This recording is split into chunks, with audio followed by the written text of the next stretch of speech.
Mr. Grinch.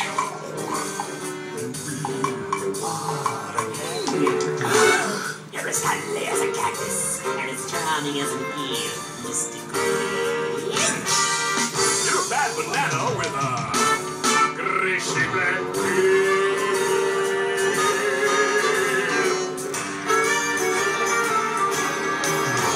You're a monster, Mr. Grinch. Your heart's an empty hole. Your face from spiders, I gotta get you some love, Mr. Grinch. I wouldn't touch you with a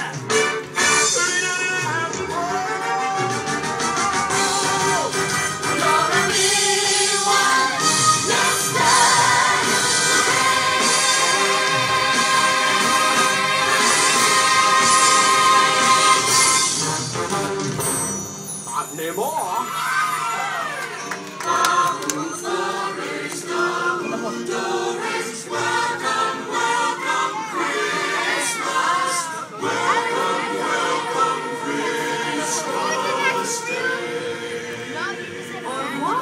Goodbye.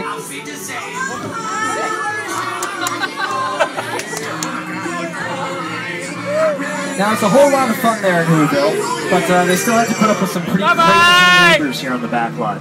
They're really doing crazy. They live next door to Norman Bates and his dear sweet old mother from the Alfred Hitchcock classic, Psycho.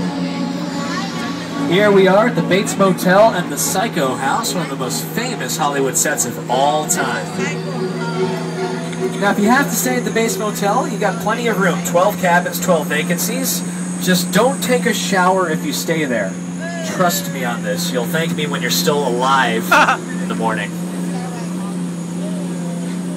But make sure you got your cameras out and ready for this next set. It's one of the most elaborate ever constructed. It's the crash site from War of the Worlds. We're going to be doing a picture stop inside the set though, guys, so please remain seated until we're fully stopped. Once we're stopped, you can stand up and take as many photos as you want. Here we go.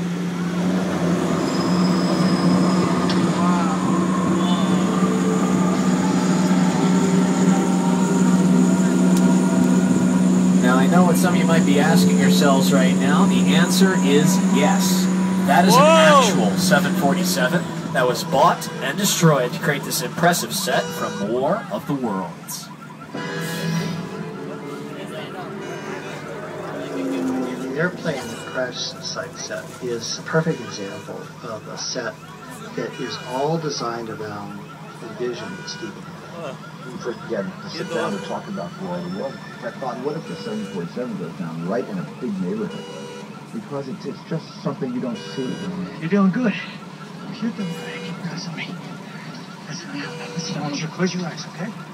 Down close.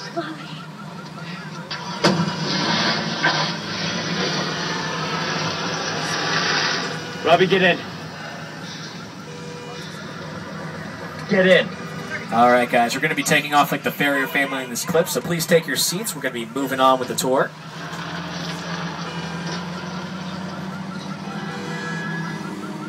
Now, in addition to this very impressive set, director Steven Spielberg used over 500 visual effects shots in War of the Worlds alone, which so far is his record to date for most visual effects shots used in any of his movies. So I think it's safe to say the movie-going audiences got a lot of bang for their buck with that film. And speaking of Buck, our very own Uncle Buck, John Candy, resided in this cabin you see here on the right for a little film that we called The Great Outdoors.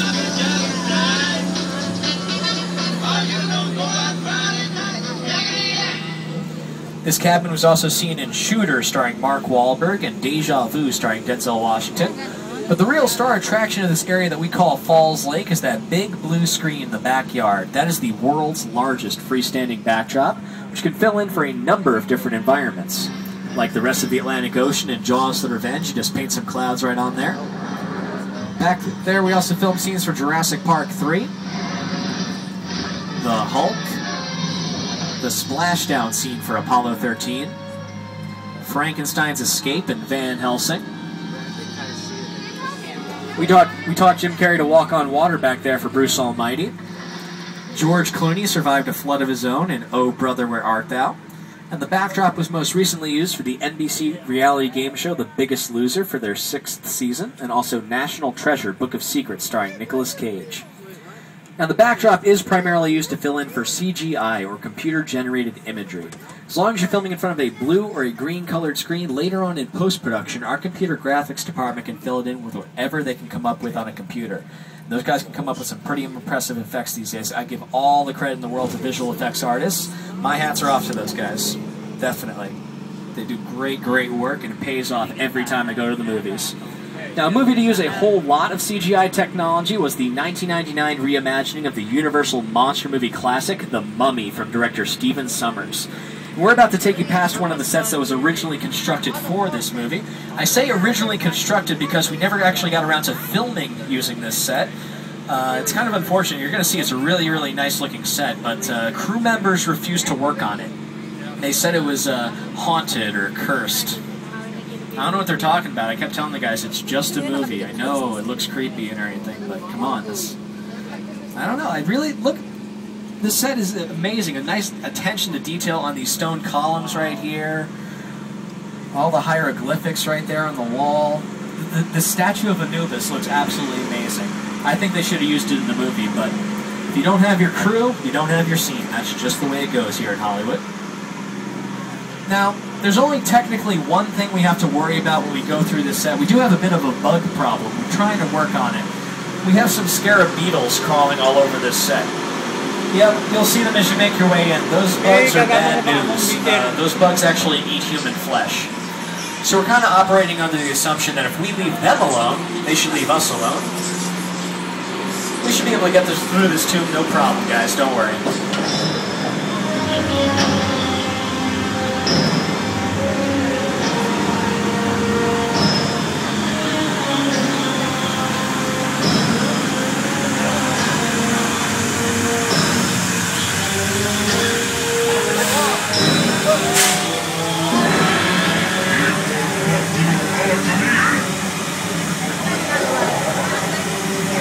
Gumagalaw yan, tayo hindi gumagalaw.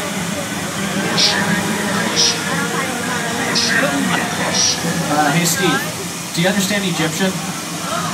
No? Neither do I. I'm sorry guys, I wish we could do a translation for you, but we have no clue what he said right now. But I do hear that Rosetta Stone is good for learning new languages, so maybe I'll invest in that, learn some Egyptian. Sounds about right. Oh man.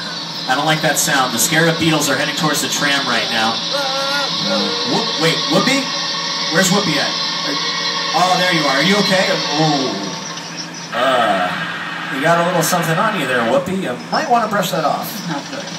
Oh, no. The beetles got her. They're crawling all over right now. Oh! Oh! Ah! That's gross. That's disgusting. There's beetle juice all over the front of the tram now. Guys, it is everywhere. No, really, look, it's everywhere. It's over here, it's over there. I mean, I got some on my face. Right, there we go. That's better. Congratulations, guys. You just survived the Curse of the Mummy's Tomb, and with that, the entire Universal Studios tour. So on behalf of myself, our driver, Steve, let's give it up for Steve, our driver. He did a great job in this studio. All of us here at NBC Universal, we'd like to thank you for taking the tour with us today, and hope you've enjoyed your behind-the-scenes Hollywood access. I'm going to be sticking around for a little bit, so if you guys have any questions, my name is Owen. And even if you don't have any questions, my name is still Owen, so come on up and say hi. Annual pass holders, we'll see you again soon.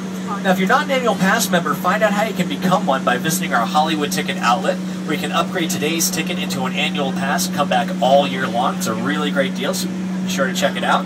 And don't miss our Whoville tree lighting ceremonies. We have several of them going on today. And if you can catch the 4:45 ceremony, should be able, hopefully you'll be able to catch that still. Today only at the 4:45 tree lighting ceremony, Jennifer Stone from Wizards of Waverly Place will be doing a celebrity reading of Dr. Seuss's How the Grinch Stole Christmas. It's all located in the Grinch's Winter Playground in the center of the park.